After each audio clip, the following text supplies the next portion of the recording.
BC ఆత్మగౌరవ పోరాట సమితి ఆధ్వర్యంలో జరుగుతున్నటువంటి ఈ సభకి వచ్చినటువంటి నాయకులందరికీ, మరి తెలంగాణ విఠల్ గారు, నాకు తెలుసు మిత్రుడు ఆయన శివ ముదిరాజ్ గారు, తర్వాత కిరణ్ కుమార్ గారు, scholar from central university, OBC students association president, అట్లనే మరి మిగిలిన పెద్దలు, మహిళలు ఇద్దరు ఉన్నారు, అది ఐఎమ్ హ్యాపీ ఇద్దరన్నా ఉన్నందుకు, లేఖ్య గారు, ప్రత్యూష గారు, మరి ముఖ్యంగా శ్రీనివాస్ గారు, డాక్టర్ శ్రీనివాస్ గారు నన్ను పిలిచి రమ్మన్నారు. ఇక్కడ బీసీల మీటింగ్ కాబట్టి నేను ఇంకా అది ఎవరు పిలిచారు, ఎందుకు పిలిచారు అనేది కూడా నేను పట్టించుకోను. ఎంత వీలైతే అంత వస్తాను. సో ఆయన పిలిచారు, ఆయన కూడా తెలంగాణ విఠల్ గారు చెప్పారు అనగానే నేను వెంటనే వచ్చా. మరి నన్ను పిలిచినందుకు ధన్యవాదాలు తెలియజేస్తూ, ముఖ్యంగా ఏంటంటే మన ఈ రోజున సురేష్ గారు ఒక మంచి మాట చెప్పారు. సురేష్ గారు ఏం చెప్పారంటే, మనవి సోషల్ మీడియానే, మన అంశాలు ఎక్కడా బయటికి రావు, మెయిన్ మీడియాలో రావు అనేటువంటి అభిప్రాయాన్ని ఇచ్చారు. అంటే అందులో తొలి వెలుగు రఘు గారి గురించి చెప్పారు. అది అక్షరాల సత్యం. ఆయనతో పాటు చాలా సోషల్ మీడియా ఛానల్స్ మనకి హెల్ప్ చేస్తున్నాయి. కాబట్టి ఇప్పుడు కనీసం ఒక ప్రజల్లో తెలుస్తుంది అన్యాయం జరుగుతుంది. ఇదిగో అట్లా తెలంగాణ విఠల్ గారు మాట్లాడారు, లేకపోతే మరి ఒక్కొక్క లీడర్ మాట్లాడిన విషయాలన్నీ కూడా తెలుస్తున్నాయి. సో ఆ రకంగా ఈ రోజున తెలంగాణలో ముఖ్యంగా బీసీల చైతన్యం చాలా బాగుంది. అయితే కొన్ని పత్రికల్లో కూడా నేను గమనించా, ఈ మధ్య విజయక్రాంతి పత్రిక కూడా బాగా మంచి కవరేజ్ బీసీల గురించి, దాదాపు 89% కవరేజ్ ఇస్తూ ఉంది. మనకి మీడియాలో ఎవరైతే మనకు సహకరిస్తారో వారితో మనం ఆ కార్యక్రమాలన్నీ ఇన్ఫార్మ్ చేయటం, మరి జరిగే విధంగా చేసుకుంటే, నిజంగా చెప్పాలంటే ఒకసారి ఇక్కడ ఇదే వేదికగా మనం మీడియా ఛానల్స్ వాళ్ళ ప్రముఖులను అందరినీ పిలిచి వాళ్ళని సన్మానించుకోవాల్సిన అవసరం. ఎవరెవరైతే ఈ కాజ్ కోసం పనిచేస్తున్నారో ఛానల్స్ అధినేతలు, యూట్యూబ్ ఛానల్ చిన్న ఛానల్ నుంచి పెద్ద టీవీ ఛానల్ వరకు, అలానే పత్రికలు చిన్న పత్రికల నుంచి పెద్ద పత్రికల వరకు పిలిచి ఒకరోజు మనం వాళ్లతో ఐడెంటిఫై అవ్వాల్సిన అవసరం ఉంది. మన కోసం ఎవరు పనిచేస్తున్నారో తెలవాల్సిన అవసరం ఉంది. అందువల్ల సురేష్ గారు మాట్లాడినప్పుడు ఐ ఫెల్ట్ వెరీ హ్యాపీ. ఎందుకంటే వెలుగుబట్టులో జరిగిన చీకటి భాగోతాన్ని ఒక ఛానల్ బయటికి తీయటం ద్వారానే మనకు అది తెలిసింది. ఎందుకంటే ఎక్కడ జరుగుతుంది బుల్డోజర్ సంస్కృతి, ఎక్కడ జరుగుతుంది, ఎక్కడో ఉత్తరప్రదేశ్లో బీజేపీ ప్రభుత్వం చేసింది. అక్కడ బుల్డోజర్ సీఎం అంటారు యోగి ఆదిత్యనాథ్ని. అక్కడ బుల్డోజర్తోనే ఏదైనా పరిష్కరించాలని చూస్తారు. ఖమ్మంలో కాంగ్రెస్ హయాంలో అదే బుల్డోజర్ సంస్కృతి ఇక్కడికి వచ్చింది. అసలు ఎప్పుడు కూడా 500-600 ఇళ్లని అట్లా ధ్వంసం చేయటం అనేది నాకైతే తెలియదు. 750 ఇళ్ళు. సో నాకు తెలియదు అది. అవి కనుక మనం ఏరియల్ వ్యూ చూస్తుంటే చాలా బాధేస్తుంది. ఎక్కడన్నా ఇజ్రాయిల్, ఇరాక్ లేకపోతే ఇరాన్ వార్ మధ్య ఏమన్నా హమాస్ కానీ లేకపోతే పాలస్తీనాలో కానీ ఎక్కడైనా డ్యామేజ్ చేశారా, లేకపోతే మందా కాదా అని అనుమానం వచ్చేంత దారుణమైన డ్యామేజెస్ జరుగుతూ ఉన్నాయి. ఇవన్నీ అర్థం కావాలంటే, ఇందాక మన మిత్రులు చెప్తా ఉన్నారు, యంగస్టర్ ఇప్పుడే మాట్లాడారు ఆయన, మనకి జ్ఞానం తెలియాలా, మనకి చదువుకోవాలా, ఎలా జరుగుతుందో తెలియాలన్నారు. మనకి తెలియాల్సిన జ్ఞానం ఏంటంటే కుల జ్ఞానం, కాలజ్ఞానం కాదు, కుల జ్ఞానం తెలియాలి. మనకి ఏ కులాలు మనకి అన్యాయం చేస్తున్నాయి అనేది తెలియాలి. మనకి నడిచేది మన దగ్గర రాజ్యాంగం నడుస్తుందా, కుల రాజ్యాంగం నడుస్తుందా అనేది తెలియాలి. కుల రాజ్యాంగం దాదాపుగా 100,000 సంవత్సరాల నుంచి ఈ దేశంలో ఈ రాష్ట్రాల్లో నడిచేది కుల రాజ్యాంగమే.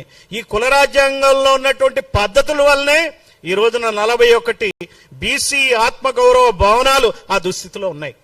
ఇదంతా మూల కారణం మనం చూడాలి. జ్ఞానం అంటే అదే కుల జ్ఞానం తెలిస్తేనే ఎందుకు మనకి అన్యాయం జరుగుతుంది, ఇక్కడ ఎందుకు కూర్చోవాలా.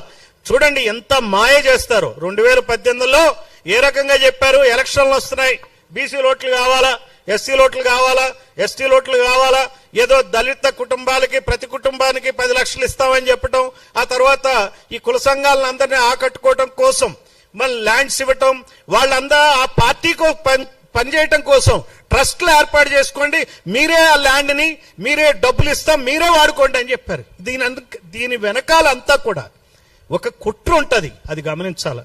మనం బయట పైనుంచి చూస్తే గనక ఈ 42 భవనాల దగ్గర ఉన్నటువంటి 42 కులాల వాళ్ళు, 41 కులాల వాళ్ళు ఎట్లా కొట్లాడుకుంటారో చూడాలా, ఆనందించాలనేది ఈ వర్గాల యొక్క ముఖ్యమైనటువంటి ఆలోచన. అందువల్ల మన శత్రువులు, మనం ఇందాక అనుకుంటాం, మన చెంచాలు, మన గులాంలు, మన వాళ్ళు ఉన్నప్పటికీ కూడా వాళ్ళని మించిన వాళ్ళు ఎవరో, ఆ శత్రువు ఎవరో మనకు అర్థం కావాలి. ఈ రోజున రాష్ట్రంలో ఎందుకు అన్యాయం జరుగుతుంది, ఆంధ్రప్రదేశ్ కానీ తెలంగాణ కానీ ఏ ఏ కులాలు రాజ్యం వెళ్తున్నాయి అనేది మనం తెలుసుకోవాలి. ఈ కులాలు ఎందుకు రాజ్యం వెళ్తున్నాయి, అసెంబ్లీలో వాళ్ళు అక్కడ ఎంతమంది ఎందుకు ఎన్నికవుతున్నారు, అసెంబ్లీలో ఎన్నికవటం కోసమే ఈ భూములు ఇచ్చారు అనేది మనం గుర్తుపెట్టుకోవాలి. అంతేగాని మన కోసం కాదు. వాళ్ళు ఎలక్షన్లో మరి గెలవటం కోసం కార్పొరేట్ శక్తులకి 100,000 ఎకరాలు ఇస్తారు, మనకి ఇచ్చింది గొప్ప కాదు. ఆ రోజున జీవోలో నేను చూసా, ఈ ల్యాండ్ అలాట్మెంట్ జీవో చూశాను. ఆయన వెంకటేశం గారు ఐఏఎస్ ఆఫీసర్, ఆయన సెక్రటరీ. బహుశా ఆయన బుర్రా వెంకటేశం గారు బీసీ వ్యక్తి కాబట్టి ఉండబట్టి కనీసం ఆ ల్యాండ్ వచ్చింది మనకి, లేకపోతే అవి కూడా వచ్చాయి కాదు. సో ల్యాండ్లు ఇస్తారు, రకరకాల కిరికిరి పెడతారు, కిరికిరి పెట్టి మీరు కొట్లాడుకోండి, మీకు మీరుగా కొట్లాడుకోండి. కొట్లాడుకుంటే ఆనందం. మళ్ళీ ఎప్పుడు దీని మీద దృష్టి కేంద్రీకరిస్తారు? మనం వెళ్ళి అడగంగానే ఏం చేయరు. మీరు చూసుకోండి, వెళ్ళండి, ఫోటోలు దిగుతాం, పేపర్లో వస్తుంది, టీవీల్లో వస్తుంది, స్పందిస్తాం, చేస్తాం అంటారు. మళ్ళీ ఎలక్షన్ ముందే దానికి సరైనటువంటి పరిష్కారాన్ని సూచిస్తారు. ఎలక్షన్ అయ్యేటప్పటికి ఆ పరిష్కారం కూడా కాదు, మళ్ళీ కొట్లాడుకోవాలా. సో మన పని ఏంటంటే, మనలో మనం బీసీలో వివిధ రకాల కులాలు కాబట్టి కొట్లాడుకోవడం అనేది కావాలా. బీసీలు ఐక్యం కావద్దు, ఎస్సీలు ఐక్యం కావద్దు. ఎస్సీల మధ్య మరి చూడండి, మాలామాదిగా తేడాలు పెట్టి 30 సంవత్సరాలు నడిపాడు ఆ పోరాటాన్ని. ఇప్పుడు క్రిస్టియన్లు అని చెప్పి వాళ్ళకి మాలామాదిగలు, క్రిస్టియన్లు అయితే ఎస్సీ హోదా లేదని చెప్పి అదొక కిరికిరి నడుపుతున్నారు. ఆదివాసులు పోలవరం ప్రాజెక్టు కింద 1,50,000 కుటుంబాలు, వాళ్ళ భూములు, ఇళ్ళు, ఊళ్ళు అన్ని మునిగిపోతున్నాయి. 7 మండలాలని తెలంగాణ నుంచి ఆంధ్రప్రదేశ్కి ఇచ్చినట్టునే. జరిగింది ఏంటంటే, ఆ పోలవరం ప్రాజెక్టు కింద ఆ 1,50,000 కుటుంబాల భూముల్ని మరి పోలవరం ప్రాజెక్టు కింద మునిగిపోతుంటే మరి వాళ్ళకి ఎవరికి ఎక్కడివ్వాలండి బెనిఫిట్? పోలవరం ప్రాజెక్టు కింద 10 లక్షల ఎకరాలు సాగులోకి వస్తున్నాయి, వాళ్ళకి బెనిఫిట్ అవ్వాలి కదా. ఈ ఎవరి భూములు అయితే పోతున్నాయి వాళ్ళకి ఇవ్వాలి కదా, ఇవ్వకుండా ఎక్కడెక్కడో భూములు ఇస్తున్నారు, ఎంతో కొంత ఇస్తున్నారు, ఇవ్వాల్సినంత ఇవ్వట్లా. అంటే ప్రతి ప్రాజెక్ట్ కింద బెనిఫిషరీ ఎవరు ఉండాలి? నష్టపోయిన వాళ్ళు బెనిఫిషరీ ఉండాలి. ఇది అంతే. ఇక్కడ 41 భవనాలకి భూములు కూడా అలాట్ చేస్తారు, సరిగ్గా హద్దులు చూపించరు. చాలా వివాదాలు ఉంటాయి. మనం వెళ్తే ఇక్కడ కొన్ని చిన్న వివాదాలే మనం మాట్లాడుతున్నాం.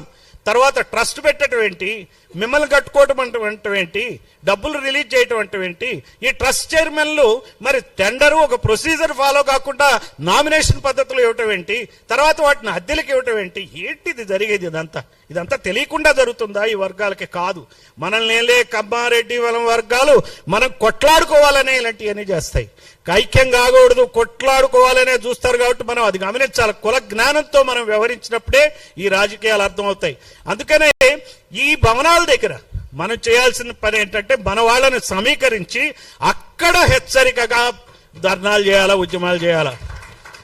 మనది ఎంతుంది? మన 3 నెలల పాటు ఒక క్యాంపెయిన్ నిర్వహించాలా. ప్రతి కుల సంఘంలో ప్రతి లీడరు క్యాంపెయిన్ నిర్వహించి 3 నెలల పాటు ఒక అల్టిమేట్ ఇవ్వాలా. ఆ అల్టిమేటం రోజుకి ఆ రోజున ప్రతి భవనం దగ్గర ఎంతమందిని మనం సమీకరించగలం అనే దానితోనే ప్రభుత్వాలు దిగొస్తాయి. అంతేగాని మనం ఎన్ని ఇచ్చినా కానీ మంచిది చూద్దాం, చేద్దాం, దీని మీద ఒక కమిటీ వేశాం, ఇక రకరకాల కారణాలు చెప్తారు. మన జాగరూకతతో ఉండాలా. ఈ నమ్మేటానికే లేదు, మనం నమ్మకూడదు. ఈ రోజున వచ్చినది, ఈ రోజున ఏదైతే ఈ సోమాజిగూడ ప్రెస్ క్లబ్ లో మీరు ఏదైతే చేస్తున్నారో ఇది నిరంతరం కొనసాగితే మీలోనే ఎమ్మెల్యేలు అవుతారు. అది కూడా గుర్తుపెట్టుకోండి.